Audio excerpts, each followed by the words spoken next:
جس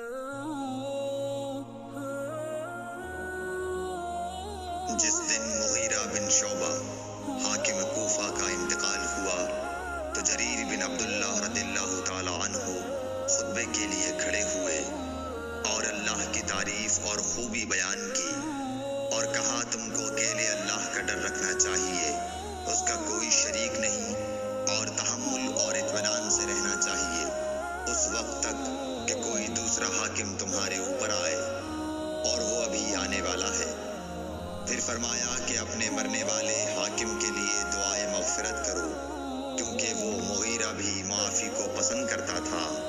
پھر کہا کہ اس کے بعد تم کو معلوم ہونا چاہیے کہ میں ایک دفعہ حضرت صلی اللہ علیہ وسلم کے پاس آیا اور میں نے عرض کیا کہ میں آپ سے اسلام پر بیعت کرتا ہوں۔